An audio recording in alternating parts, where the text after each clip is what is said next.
Good morning, good afternoon, or good evening everybody. Welcome back to my YouTube channel and to another instalment in the Sydney Railroad build. Over the last couple of instalments I've been busy on the long task of catching up all the wiring for all the track that's been laid, and this week's video will take that task through to completion. There are a couple of places where I have to jump forward because I kept running out of wire, and as I've mentioned in a previous instalment, I'm trying to break these videos at sensible points. So anyway, without further ado, let's just head out to the workshop and get busy. Here is the first of the control panels with all the isolating switches wired up. In every case I have 14 gauge bus wires from the BDL 168 occupancy detection board through the back of the benchwork down to an isolating switch, and from there to the track buses. There are two sets of wires.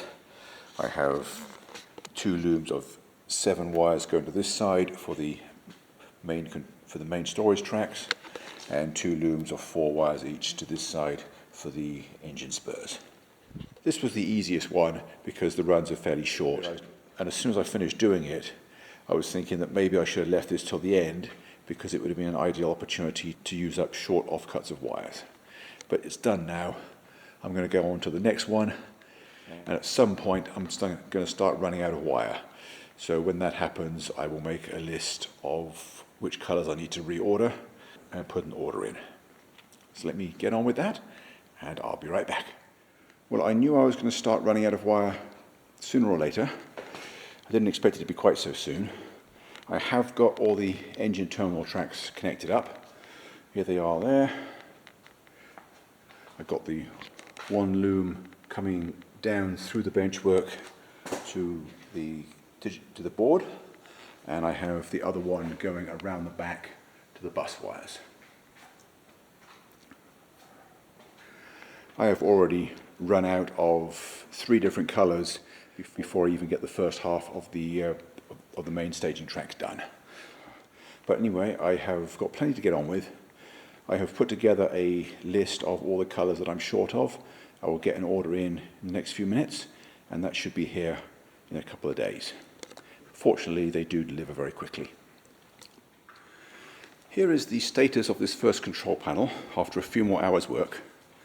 I have most of the main wiring looms in, and I must admit I seriously underestimated the volume of the wires that was going to be going to it.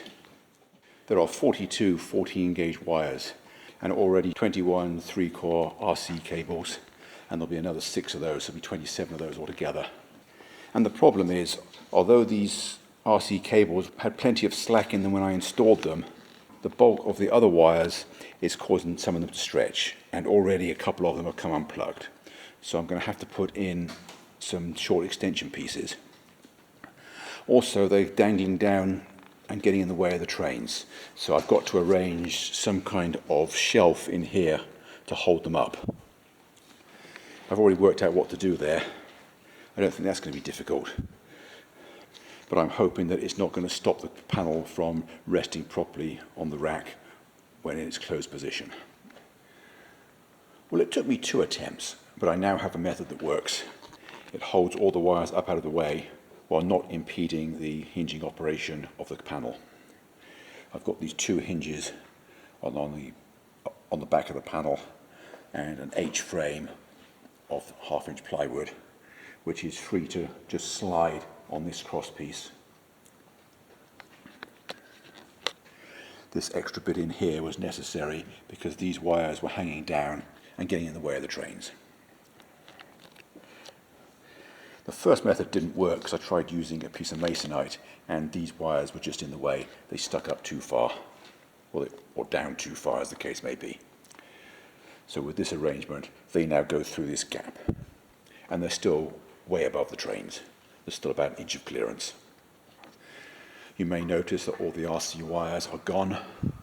I unplugged them all. I elected to work with those out of the way, and now I'll put them back in again, making sure they're long enough to take routes that don't get in the way of anything else. I'm thinking I might corral a bunch of them up this piece here.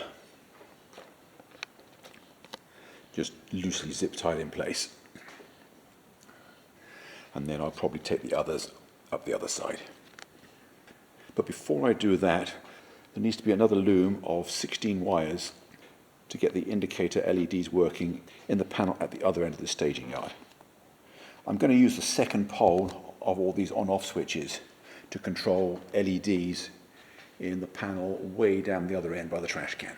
So I need one 14 gauge wire coming in to power that circuit, and there will be 15 20 gauge wires running to the other end panel.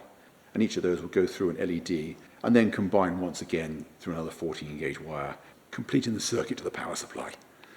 I'm not sure if I need resistors on that circuit. I'll have to check the specifications of the LEDs that I have. So I have plenty to get on with this afternoon. Stay tuned and I'll be right back. Well, apart from the other 6 wires needed for the workbench junction going to these turnout controls over here, all the wires are now in, and that control panel is fully wired up and also tested. I have the 15 RC cables for the main yard running up here and zip tied in place. I have the 6 RC cables for the locomotive spurs running up this side, not yet zip tied in place, although I'll do that tomorrow. And also the other 6 RC cables for workbench junction will also run up this side. Okay, let's fold it back. You'll probably hear the leg fall on the floor because I don't have a hand to catch it with. There it goes. And there is the control panel. It doesn't sit completely down on here. What I think I will do is make some blocks so that it sits securely, and then I'll make similar blocks for all the other panels. It doesn't really matter what angle it is, but I think they all need to be the same because it will look a lot neater that way. Well, I'm not quite sure what I said in my last clip, but I know I was working on this panel, and I think I mentioned something about a plywood cover to hide the mess of wires. Well, here it is. I think it looks so much better. It's basically just a 5-inch U-shaped piece hanging from the frame above. These 4 screws come out, and then it can be removed for access to the wires. Anyway, I've been working on all the panels, trying to get them as far advanced as I can. There's that one. Here's this one.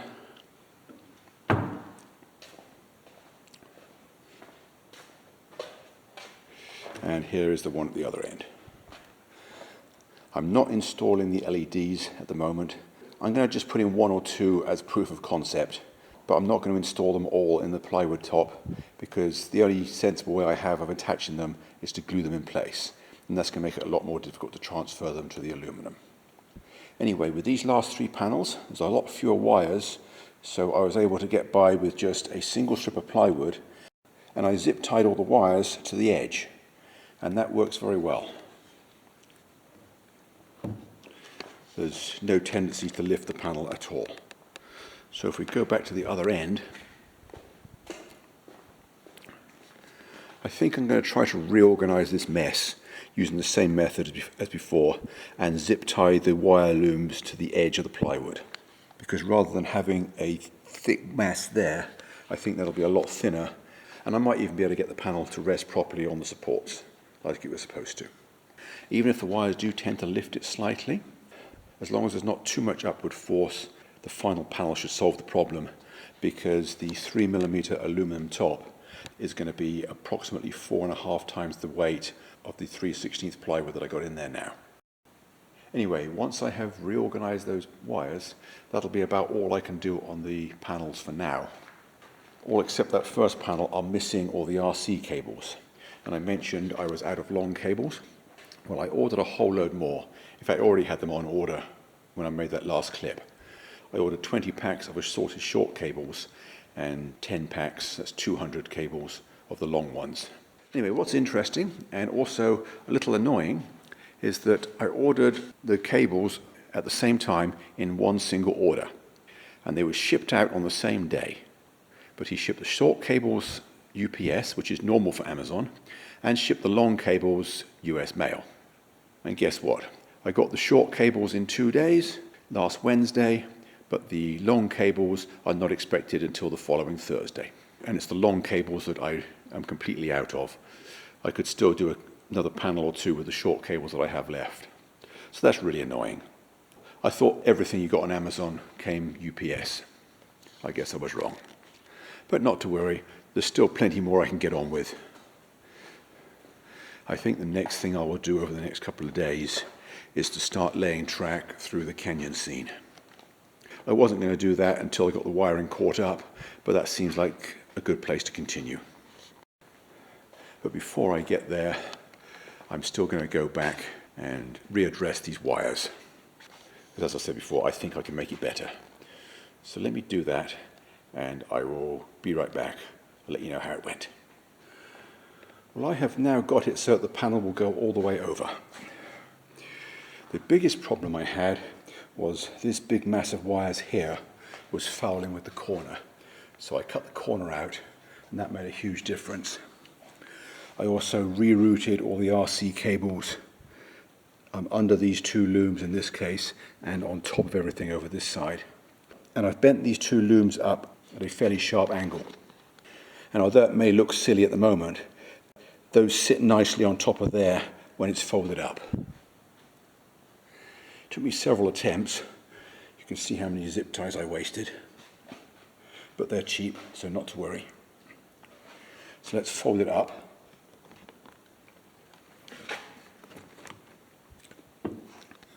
And it now sits more or less all the way down. So it'll move about 1/4 of an inch.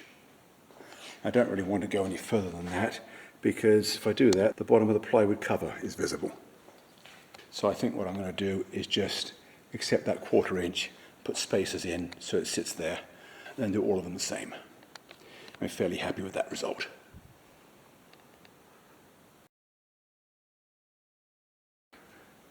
Well, ever since my RC cables arrived this morning, I have been making great progress. This control panel was already mostly done, apart from this end of it. I've completely done this control panel, all the push buttons working, and all the turnouts working as well. And I have done one end of this one. This one is for the mezzanine staging, and it is consuming a huge amount of RC cables. I needed, I think, 81 cables to get that way, and it'll be a similar number to get the other way. I have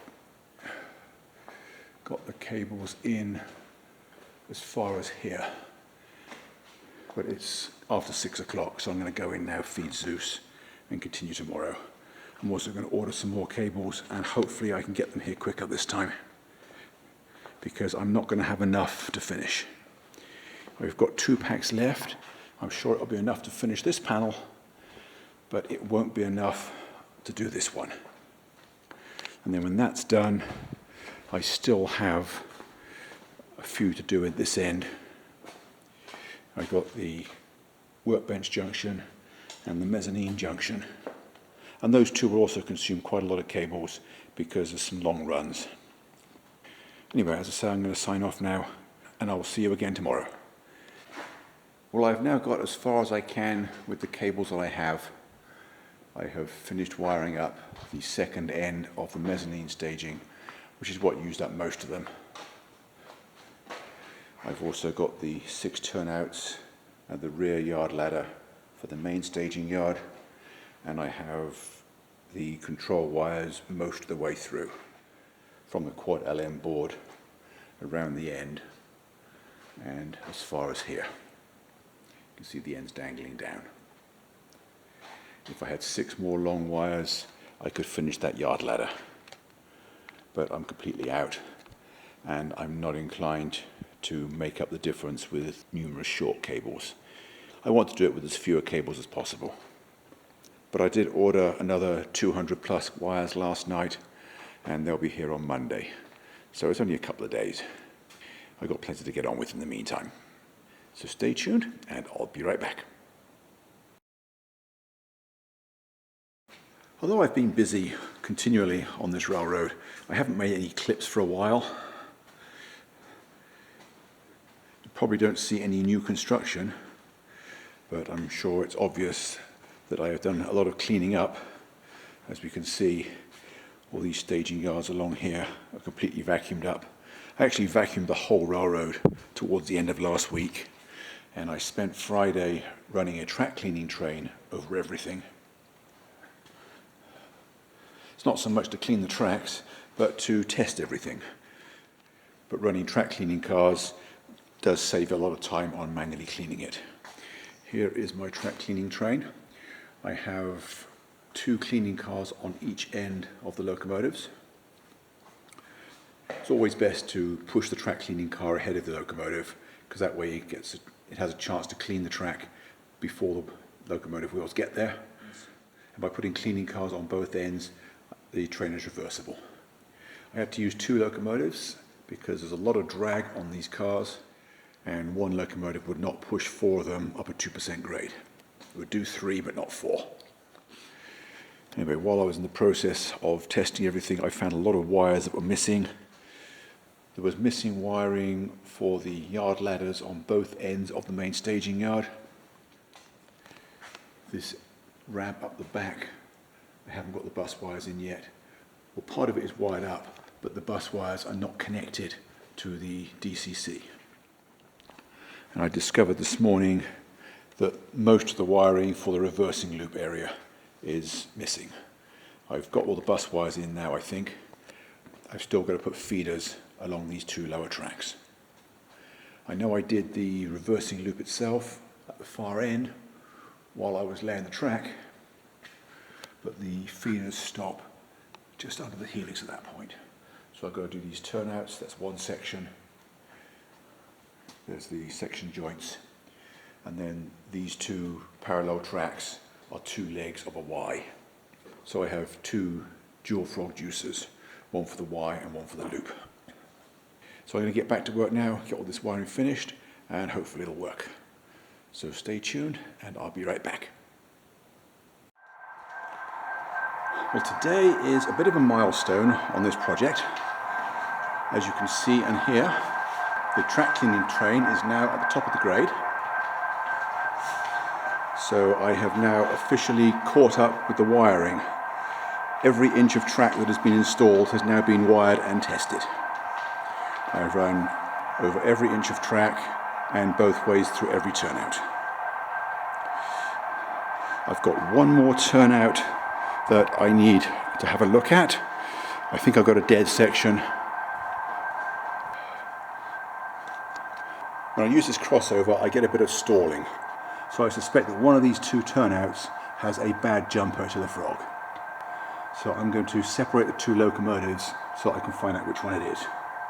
So let me do that, and I will be right back.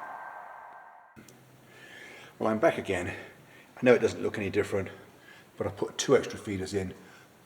The diverging route of both of those turnouts was dead, so I needed feeders on both of them. Anyway, it's now working. I'm going to call all the testing done. Now I've got to figure out what the next step is. I think it's back to bench work again. But whatever it is, that will be a topic for a different video. So I'm just going to sign off here.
Well, that's all for this week.